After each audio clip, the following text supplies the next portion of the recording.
Hi hello ಎಲ್ಲರಿಗೂ ನಮಸ್ಕಾರ. ನನ್ನ ಕಾಲ್ಪನಿಕ ಕಥಾಲೋಕ ಯೂಟ್ಯೂಬ್ ಚಾನಲ್ಗೆ ಸ್ವಾಗತ. ಇನ್ನು ಯಾರೆಲ್ಲ ಸಬ್ಸ್ಕ್ರೈಬ್ ಆಗಿಲ್ವೋ ಬೇಗ ಬೇಗ ಸಬ್ಸ್ಕ್ರೈಬ್ ಆಗಿ, ಹಾಗೆ ಮುಂದಿನ ಅಪ್ಡೇಟ್ಸ್ ಗಳಿಗಾಗಿ ಬೆಲ್ ಐಕನ್ ಅನ್ನು ಒತ್ತುವುದು ಮರೆಯದು. ಅವನು ಪೂಜೆ ಮಾಡಿ ತಾಯ್ತ ಕಟ್ಟಿಸ್ಕೊಂಡು ಬಚಾವಾಗ್ತಾನೆ ಎನ್ನಲು ಕುಸಿದಿದ್ದ ರಚ್ಚು ಮೇಲೆ ಎದ್ದಳು. ನಾಳೆ ಒಂದು ದಿನಕ್ಕಾಗಿ ಬಿಡಿ ಸ್ವಾಮಿ ಎಂದು ಕರಗಿ ನುಡಿದಳು ರಚ್ಚು. ನನ್ ಮಾತು ಕೇಳು ಮಗು ಎಂದರು ಸ್ವಾಮಿ. ನಿಮ್ಮ ಶಿವನ ಮೇಲಾಣೆ, ನಾಳೆ ಒಂದು ರಾತ್ರಿಗಾಗಿ ಬಿಡಿ ಎಂದು ಅವರ ಕೈ ಕಟ್ಟಾಕಿದಳು ರಚ್ಚು. ವಿಧಿ ಇಲ್ಲದೆ ಬಿಟ್ಬಿಟ್ರು ಸ್ವಾಮಿ. ಅದೇ ಸತ್ಯ ಇಲ್ಲಿ ಸಚಿವ ರಮಾಕಾಂತ್ ಅಜ್ಜು ಬಳಿ ಹೇಳಿದ್ದು. ಎಲ್ಲವನ್ನ ಕೇಳಿದವನು ಕುಸಿದು ಸಡಿಲ ಮಾಡ್ತಿದ್ದಂತೆ ಮಿನಿಸ್ಟರ್ ಅವನ ಹುಡುಗರ ಕರೆದ. ಅವರೆಲ್ಲ ಅಜ್ಜುನ ಅಲ್ಲೇ ಕಟ್ ಹಾಕಿ ಅವನು ರೆಕಾರ್ಡ್ ಮಾಡಿಕೊಂಡಿದ್ದೆಲ್ಲ ಹಿಡಿದು ಎಸ್ಕೇಪ್ ಆದ್ರು. ನಂದಿನಿಗೆ ನ್ಯಾಯ ಕೊಡಿಸಲು ಅವನ ಶಕ್ತಿ ಜೊತೆ ಯುಕ್ತಿ ಬಳಸಿ ಅಲ್ಲೇ ಇದ್ದ ಡಾಕ್ಟರ್ ಯೂನಿಫಾರ್ಮ್ ಧರಿಸಿ ಅಲ್ಲಿಂದ ಎಸ್ಕೇಪ್ ಆದ ಅಚ್ಚು. ಹಾಗೆ ದಾರಿಯಲ್ಲಿ ರಚ್ಚುನ ಕಂಡು ಬಂದ ಅಚ್ಚು ಬಳಿ ಅಳುತ್ತಾ ಎಲ್ಲವನ್ನು ಹೇಳಲು ರಮಾಕಾಂತ್ ಹೇಳಿದ್ದು ಸೇಮ್ ಎಂದು ತಿಳಿದು ನಂದಿನಿಯ ಆ ಪರಿಸ್ಥಿತಿ ನೆನೆದು ಇನ್ನ ನೋವು ಪಟ್ಟ ಅಚ್ಚು, ನನ್ನ ಲವ್ ಮಾಡಿದ್ದು ಸತ್ಯವೇ ಅಲ್ವಾ, ನೋವಾಗಿದ್ದು ಕೂಡ ಅಷ್ಟೇ ಸತ್ಯ. ಅಯ್ಯೋ, ನಂದಿನಿ ಅಂತ ಪರಿಸ್ಥಿತಿಲಿದ್ಲು, ನಾನೇ ಅರ್ಥ ಮಾಡ್ಕೊಳ್ದೆ ಟ್ರೈನಿಂಗ್ ಅಂತ ತಿರಸ್ಕರಿಸ್ಬಿಟ್ಟೆ ಎಂದು ಅತ್ತನು. ಅವಳು ಸಾವು ಅವಳಿಗಷ್ಟೇ ನೋವು ತಂದಿರೋದಿಲ್ಲ ಅಲ್ವಾ, ಪಾಪ ಅನ್ವೇಷಿತ ಕೂಡ ಎಂದು ಬೇಸರ ಪಟ್ಟವ ಇಂತಹ ನೀಚರನ್ನ ಸುಮ್ಮನೆ ಬಿಡಬಾರ್ದು ಎಂದು ಹಲ್ಲು ಮಸಿಯಲು, ಅಜಯ್, ಆ ಹುಡುಗಿ ಹೆಲ್ತ್ ಮಿನಿಸ್ಟರ್ ಮೇಲೆ ಕಣ್ಣಿಟ್ಟು ಕೊಲ್ತಾಳೆ, ಅದಾದ್ಮೇಲೆ ನಿನ್ನ ಮೇಲೆ ಅವಳಿಗೆ ಕಣ್ಣು, ನೀನಂದ್ರೆ ಅವಳಿಗೆ ಪ್ರೀತಿ, ನಿನ್ನ ಪಡೆಯೋ ಕಾರಣಕ್ಕೆ ಎಂತಹ ಕೀಳ್ಮಟ್ಟಕ್ಕೆ ಬೇಕಾದರೂ ಇಳಿತಾಳೆ. ಅಷ್ಟರಲ್ಲಿ ನೀನು ಅವಳ ದೇಹ ಹುಡುಕಿ ಅಂತ್ಯ ಸಂಸ್ಕಾರ ಮಾಡಬೇಕು, ಇಲ್ಲ ತುಂಬ ಕಷ್ಟ ಎಂದು ಎಚ್ಚರಿಸಿ ಕೈಗೆ ನಿಂಬೆಹಣ್ಣು ಕೊಟ್ಟರು.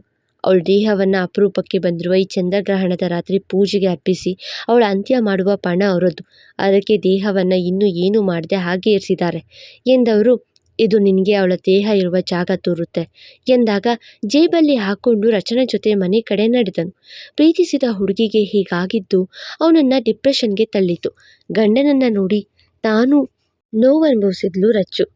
ಬೆಳಿಗ್ಗೆಯಾಗಲು ಬಲು ಸೆಕ್ಯೂರಿಟೀಸ್ ಜೊತೆ ಒಂದು ಕಾರ್ಯಕ್ರಮಕ್ಕೆ ಬಂದಿದ್ದ ಹೆಲ್ತ್ ಮಿನಿಸ್ಟರ್ ಸುಭಾಷ್, ನಿಮ್ಮ ಮಕ್ಕಳಿಗೆ ಉಚಿತವಾಗಿ ತಪಾಸಣೆ ಮಾಡಿಸ್ಕೊಳ್ರಿ, ಗರ್ಭಿಣಿಯರಿಗೆ ಉಚಿತವಾಗಿ ಮೆಡಿಸಿನ್ಸ್, ವಯಸ್ಸಾದವರಿಗೆ ಉಚಿತ ಚಿಕಿತ್ಸೆ ಎಂದು ಹೊಸ ಕಾಯ್ದೆ ಜಾರಿಗೆ ತರಲು ಸಭೆ ನಡೆಸಿದ್ದ. ಸಭೆಯ ನಂತರ ಒಂದು ಆಸ್ಪತ್ರೆ ಉದ್ಘಾಟನೆ ನಡೆಸಿ, ನಾನೀಗ ಸ್ವಲ್ಪ ಬಿಸಿ ಎಂದು ಅಲ್ಲಿಂದ ಬೀಳ್ಕೊಟ್ಟ. ಹಾಗೆ ಅವನ ಸ್ವಾಮೀಜಿಯ ಜೊತೆ ಮಾತಾಡಿ ಪೂಜೆ ವ್ಯವಸ್ಥೆ ಮಾಡಿಸ್ಕೊಂಡಿದ್ದ. ಬೇಗ ಬಾ, ಎಲ್ಲ ತಯಾರಿದೆ ಎಂದರು ಸ್ವಾಮಿ. ಕಡಲ ತೀರದಲ್ಲಿ ಪೂಜೆಗೆ ಎಲ್ಲವೂ ಸಿದ್ಧತೆಯಾಗಿತ್ತು. ಅವಳ ದೇಹವು ಅಲ್ಲೇ ಇತ್ತು. ನೋಡ್ರೋ, ಆ ಅಚ್ಚುನ ಯಾವುದೇ ಕಾರಣಕ್ಕೂ ಸುಮ್ಮನೆ ಬಿಡಬೇಡಿ. ನಾನು ತಾಯ್ತ ಕಟ್ಟಿಸ್ಕೊಳ್ಳೋ ಮುಂಚೆ ಅವನು ಎಲ್ಲೇ ಅವತಿದ್ರು ಸ್ಮಶಾನ ಸೇರಬೇಕು. ಅವನ ನಂದಿನಿ ಜೊತೆ ಬೂತ್ ಲೋಕದಲ್ಲೇ ಜೋಟ್ ಮಾಡ್ಕೊಳ್ಳಿ ಎಂದು ವಾರ್ನ್ ಮಾಡಿದ. ಸಚಿವ ರಮಾಕಾಂತನಿಗೆ ಕರೆ ಮಾಡಿದ ಅಚ್ಚು, ನೀನು ನನ್ನ ಕೈಯಿಂದ ತಪ್ಪಿಸ್ಕೊಳ್ಬಹುದು, ಆದರೆ ನಂದಿನಿ ಕೈಯಿಂದ ಅಸಾಧ್ಯ.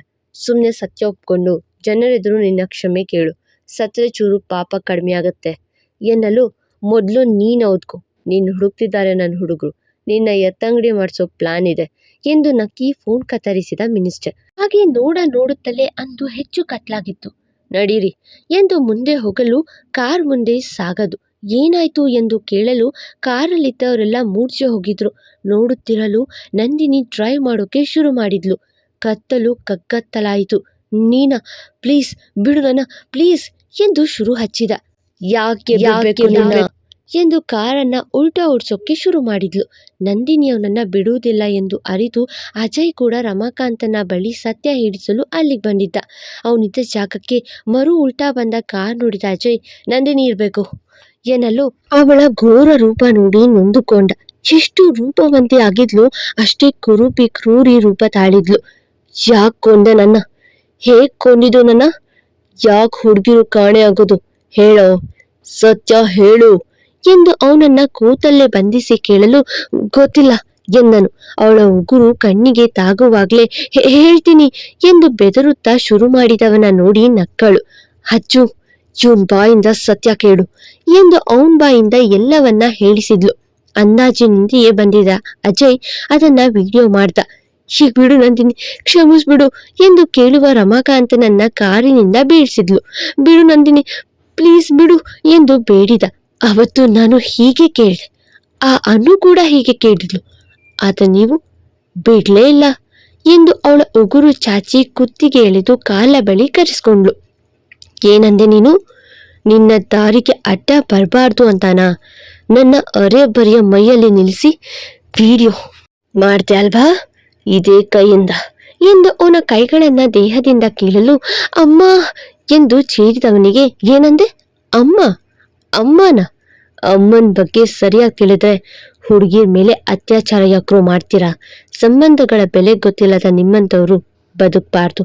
ಅಮ್ಮ ಪದದ ಅರ್ಥ ತಿಳಿಯದ ನಿನಗೆ ನಾಲಿಗೆ ಯಾಕೆ ಎಂದು ಅವನ ನಾಲಿಗೆ ಸೀಳಿದ್ಲು. ಹಿಂಗೆ ಮಾತಿಲ್ಲ, ಫುಲ್ ಮ್ಯೂಟ್ ಎಂದು ಜೋರಾಗಿ ನಕ್ಕಳು. ಆರೋಗ್ಯ ಸಚಿವ, ಹೆಣ್ಣು ಮಕ್ಕಳು ಸರ್ಕಾರಿ ಆಸ್ಪತ್ರೆಗೆ ಬಂದ್ರೆ ಹಿಂದೂ ಮುಂದು ವಿಚಾರಿಸಿ ಕಣ್ಣಕ್ಕುವ ನಿನ್ನಂಥ ಸಚಿವ ಯಾಕೋ ಬೇಕು? ಎಲೆಕ್ಷನ್ಗೆ ನಿಲ್ತ್ಯಲ್ವಾ? ಇನ್ಮೇಲೆ ನೀನು ನಿಲ್ಲೋದಿಲ್ಲ. ಜನರ ಸೇವೆ ಮಾಡೋಕೆ ಹೆಜ್ಜೆ ಹಾಕಲು ತಿಳಿಯದ ನಿನಗೆ ಇನ್ನ ನಿನ್ನ ಈ ಕೆಟ್ಟ ನಡಿಗೆ ಇರಬಾರ್ದು ಎಂದು ಅವನ ಕಾಲುಗಳನ್ನ ಕಿತ್ತು ದೇಹದಿಂದ ಬೇರೆ ಮಾಡಿದ್ಲು. ಈ ಬಾರಿ ಅವನ ಕಣ್ಣಿಂದ ರಕ್ತದ ನೀರು ಜಾರಿತ್ತು. ಅಷ್ಟೇ, ಮಾತಿಲ್ಲ. ಅಮಾಯಕ ಹೆಣ್ಣು ಮಕ್ಕಳನ್ನ ಬಲಿ ಪಡೆಯುವಾಗ ಹೇಗೆ ಈಗ ಅದೇ ನೋವಾಗ್ತಿದ್ಯಾ? ಅವರ ನೋವು ಅರಿವಾಗ್ತಿದ್ಯಾ? ಅವರ ನೋವು ನೋಡಿ ಖುಷಿ ಪಡುವ ನಿನ್ನ ಕಣ್ಗಳು ಇರ್ಲೇಬಾರ್ದು ಎಂದು ಅವನ ಕಣ್ಣಲ್ಲಿ ಕಣ್ಣಿಟ್ಟು ಉಗುರಲ್ಲಿ ಕಣ್ಣು ಕಿತ್ತು ಅಲ್ಲೇ ಹೋಗ್ತಿದ್ದ ನಾಯಿಗಾಕಿದ್ಲು. ಅಜಯ್ ಅಂತೂ ಒಮ್ಮೆ ಇವಳ ಈ ಕ್ರೂರ ರೂಪಕ್ಕೆ ಕಣ್ಮುಚ್ಚಿದ. ಅಷ್ಟು ಕ್ರೂರವಾಗಿತ್ತು ಆ ದೃಶ್ಯ. ಅವನ ಉಸಿರು ಇನ್ನು ಇರುವಾಗಲೇ ಅವನ ದೇಹಕ್ಕೆ ಬೆಂಕಿ ಇಡಲು ಒದ್ದಾಡುತ್ತಾ ನರಳಾಡಿದ. ಹಾಗೆ ತಾನೇ ನೀರೆರಚಿ ಅರೆ ದೇಹ ಮಾಡಿದ್ಲು. ಬಡವರ ನೋವರಿಯದ ಹೃದಯ ಏಕೆ? ನಿಮ್ಮಂಥವರ ಕಲ್ಲು ಹೃದಯ ದೇಹದ ಒಳಗಡೆ ಇರಬಾರ್ದು ಎಂದು ಉಗುರಲ್ಲಿ ಎದೆ ಬಗೆದು ಹೃದಯ ಕಿತ್ತೆಸೆದಳು. ಇನ್ನೂ ತೃಪ್ತಿಯಾಗದೆ ಹೃದಯದ ಮೇಲೆ ಕಾಲಿಟ್ಟು ಜಜ್ಜಿದಳು.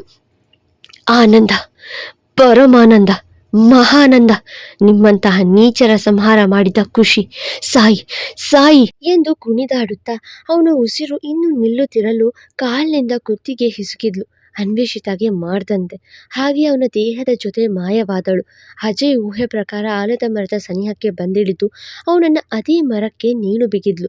ನೋಡು ಅನು, ನೋಡು, ಎಲ್ಲರ ಅಂತ್ಯ ಮುಗೀತು. ಎಲ್ಲರನ್ನ ಕೊಂದೆ, ಯಾರನ್ನೂ ಬಿಡಲಿಲ್ಲ.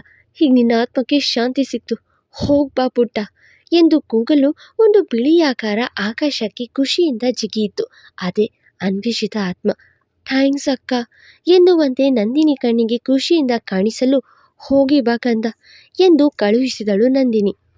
ಹಾಗೆ ಕೊಂಕಿನ ನಗೆಯಲ್ಲಿ ಈಗ ನನ್ನಾಸೆ ಪಡೆಯುವ ಚಾನ್ಸ್ ಎಂದು ತಿರುಗಲು ಅಚ್ಚೋಳ ಮುಂದಿದ್ದ. ನಂದಿನಿ, ನೀನು ನ್ಯಾಯ ಕೊಡಿಸಿದ್ಯಾ? ಅಲ್ಲ, ನ್ಯಾಯ ಕೊಟ್ಟಿದ್ಯಾ? ಐ ಆಮ್ ಸಾರಿ ನಂದಿನಿ, ನಿನ್ನ ನನ್ನ ಕೈಯಿಂದ ಉಳಿಸ್ಕೊಳ್ಳೋಕೆ ಆಗಿಲ್ಲ, ಸಾರಿ ಎಂದು ಕೈ ಮುಗಿಯಲು ಈ ವಿಡಿಯೋ ತೋರಿಸಿ ಮುಂದಾಗುವ ಅನಾಹುತ ತಡಿ ಹಚ್ಚು. ಮುಂದೆ ನಾನು ನೀನು ಸಂಸಾರ ಮಾಡೋದು ಇದ್ದಿದ್ದೆ ಎಂದು ನಕ್ಕಳು. ಇಷ್ಟು ಹೊತ್ತು ಕಣ್ಣು ತುಂಬಿಕೊಂಡವನಿಗೆ ಅಚ್ಚರಿ. ಸಂಸಾರನ ಎಂದು ದಂಗಾದಾಗ, ಹೌದು, ನನಗೆ ನೀನು ಬೇಕು. ಮೋಸದಿಂದ ನನ್ನ ಕಳ್ಕೊಂಡೆ, ಇನ್ನು ಮುಂದೆ ಅದಾಗದು. ಅಚ್ಚು ನಂದಿನಿಗಷ್ಟೆ ಎಂದು ನಗುತ್ತಾ ಹಾರುತ್ತಾ, ನಿನ್ನ ಹೆಂಡತಿ ನನ್ನ ಜಾತಕದ ಹುಡುಗಿ. ನಾನು ಅವಳ ದೇಹ ಸೇರಿದ್ರೆ ಮುಂದೆಂದೂ ಅಂತ್ಯ ಇಲ್ಲ. ಅವಳ ಪ್ರಾಣ ತೆಗೆದು ಅವಳ ದೇಹಕ್ಕೆ ನಾನು ಶಾಶ್ವತ ಸೇರ್ತೀನಿ. ಆಗ ಅವಳ ಬದಲು ನೀನು ಹೆಂಡತಿ ನಾನಾಗ್ತೀನಿ. ಮುಂದೆ ನಾವು ಚೆನ್ನಾಗಿರ್ತೀವಿ ಅಚ್ಚು ಎಂದು ನುಡಿದು ಹಾರಿಬಿಟ್ಟಳು.